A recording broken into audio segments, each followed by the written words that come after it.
Army और navy. यानी लड़ाई जो है हवा से भी हो सकती है, हवा में भी हो सकती है, आसमान में भी हो सकती है, जल में भी हो सकती है, जल में हो सकती है ना नेवी, और थल में भी हो सकती है, जमीन से, जमीन में भी लड़ाई लड़ी जाती है। लेकिन आजकल एक और लड़ाई लड़ी जा सकती है, ठीक है, जिसको साइबर अटैक बोलते हैं, साइबर वारफेयर या डिजिटल वारफेयर।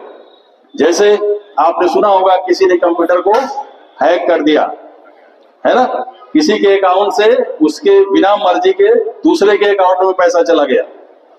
तो दुश्मन समय अनुसार जैसे जैसे साइंस एवं टेक्नोलॉजी का डेवलपमेंट होता है, ठीक है, हर तरीके उसी अनुसार बदलते रहते हैं।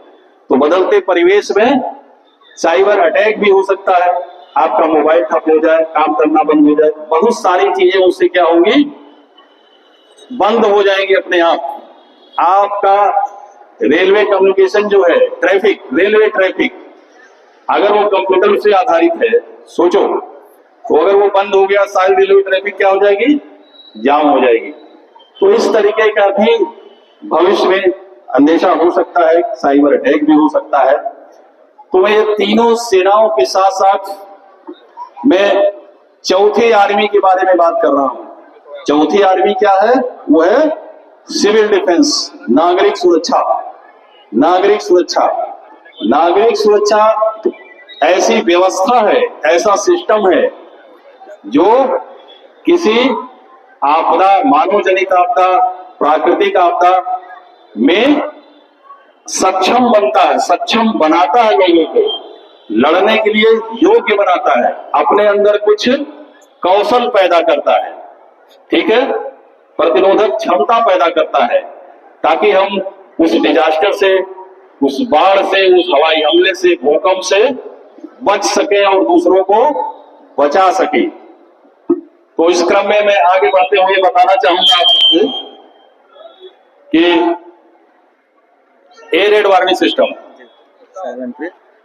सीधा एयर रेड वार्निंग सिस्टम, बच्चों हमारे बॉर्डर पे जो हमारा दुश्मन है उसको रोकने के लिए हमारी एयर डिफेंस लगी हुई है। एयरफोर्स हमेशा ऊपर तैनात रहते हैं, रडार सिस्टम से देखते हैं कि कौन सा संदिग्ध फाइटर प्लेन या कुछ भी या ड्रोन हमारे सीमा में प्रवेश कर रहा है, इंडिया की सीमा में। तो अगर वो जवाब मांगते हैं, उसका जवाब नहीं देता है, तो ये माना जाता है कोई संदिग्ध व्यक्ति है और हमारी एयर डिफेंस वहीं पे मार गिराती है।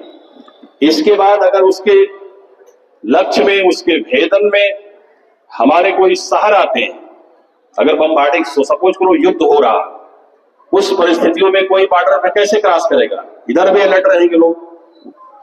तो फिर भी अगर वो विमान, जो फाइटर प्लेन है, आगे बढ़ता है, दिल्ली की तरफ आता है, मैं मानता हूं पश्चिम से आ रहा हो, ठीक है, दिल्ली, मेरठ, मुरादाबाद, बड़े बड़े शहरों की बात कर रहा हूं, कानपुर, बरेली, बरेली के बाद बड़ा शहर कौन पड़ेगा, पश्चिम से पूरब की तरफ आते वक्त बड़ा शहर कौन पड़ेगा, बरेली और कानपुर के आगे। नक्शे पे ध्यान दो थोड़ा सा। तो प्रदेश की राजधानी कहां है, यूपी की राजधानी कहां है, लखनऊ। कितने लोग लखनऊ मानते हैं, हाथ उठाए जल्दी से, ठीक है, तो लखनऊ हो जाएगा। अब लखनऊ भी बम्बार्डिंग नहीं हुई, वहां पे सतर्क हैं, ठीक है, दुश्मन को समय नहीं मिला, तो आपके गोरखपुर पे भी आ सकता है। तो इसके लिए नागरिक सुरक्षा town civil defence control centre, नगर नियंत्रण कक्ष, जो सीधा एयरफोर्स हॉटलाइन से जुड़ा हुआ है हमारा विभाग, एक कंट्रोल रूम होगा और वहां से सूचनाएं हम लोगों को मिलेगी। दुश्मन जो है बॉर्डर से आगे बढ़ रहा है, 10-15 मिनट में यहां पे बम्बार्डिंग हो सकती है। इसको बोलते हैं एयर रेड सिग्नल येलो, हवाई हमले का पीला संकेत। हवाई हमले का पीला संकेत ये वार्निंग का है, चेतावनी देने का है कि आप यहां हमला हो सकता है, ठीक है। लेकिन 15-20 मिनट बाद जब ये क्लियर हो जाता है, ये ध्यान देने की बात है कि air red message yellow, air red signal yellow यानी पीला संकेत, चाहे झंडियों के माध्यम से या टेलीफोन के माध्यम से, ये केवल संस्था के प्रमुखों को दिया जाता है। जो संस्था के प्रमुख हैं, जो हेड हैं, जैसे आपको ये सूचना एलओ की नहीं दी जाएगी, किसको दी जाएगी? प्रिंसिपल साहब को दी जाएगी, ठीक है, ताकि आप में अफरा तफरी ना हो, अफवाह ना हो जाए, रिमर ना फैल जाए, कोई प्रोपोगंडा ना हो जाए, लोग पैनिक ना हो जाए। तो इसलिए प्रिंसिपल साहब को सूचना आएगी और वो अपने स्तर से डिसीजन लेंगे।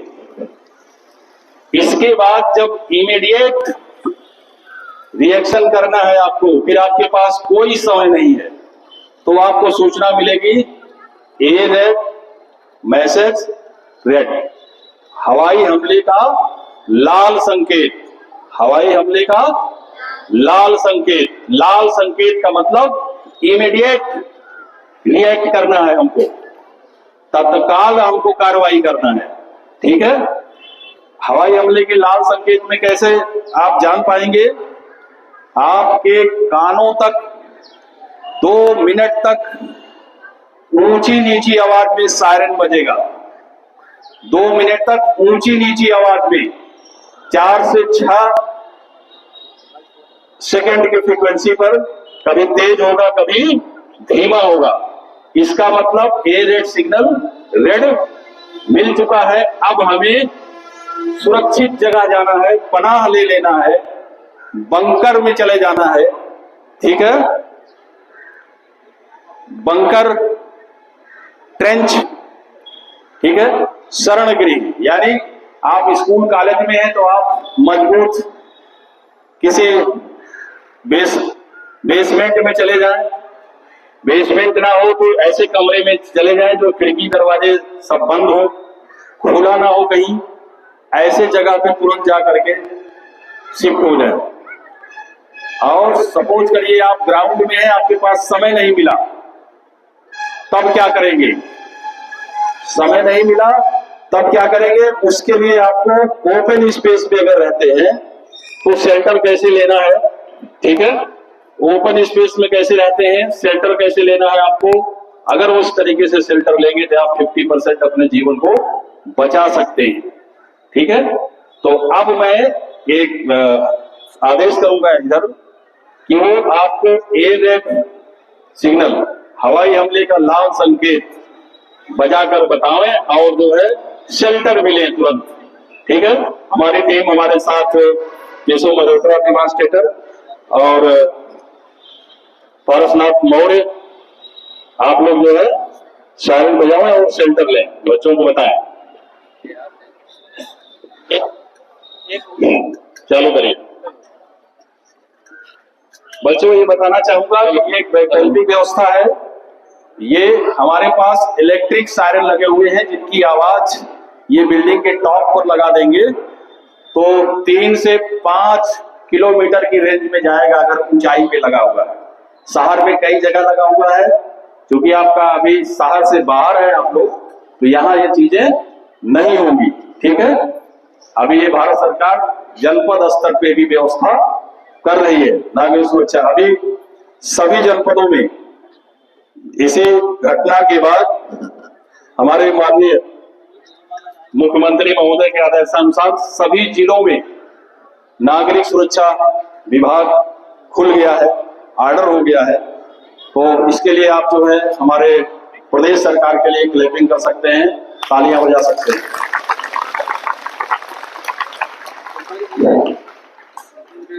हाँ, आप दिखाए, बजाइए ए रेड सिग्नल रेड।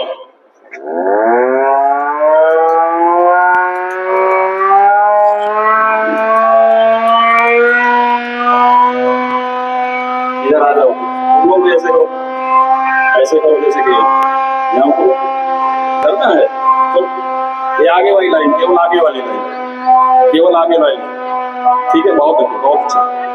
केवल आगे वाली लाइन पूरा करें, आगे वाली लाइन और आ जाओ, तुम भी आ जाओ, जल्दी आओ, लेट जाओ ऐसे।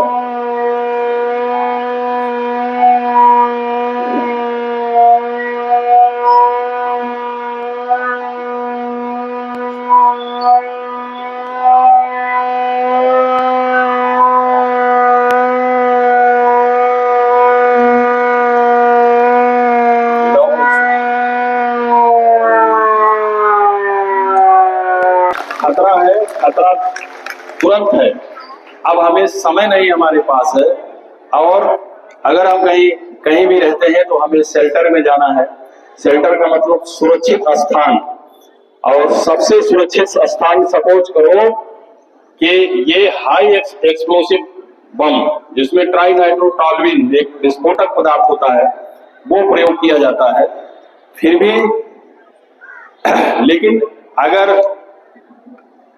दुश्मन ने देश पर न्यूक्लियर अटैक किया, न्यूक्लियर बम का अटैक किया, यानी परमाणु हमला किया, रेडिएशन इफेक्ट हुआ, हीट इफेक्ट हुआ, ऐसे रेडिएशन के केस में, यानी न्यूक्लियर बमबार्डिंग के केस में, जैसे हिरोशिमा और नागासाकी पे हुआ था, अमेरिका ने किया था, ये बहुत ही खतरनाक।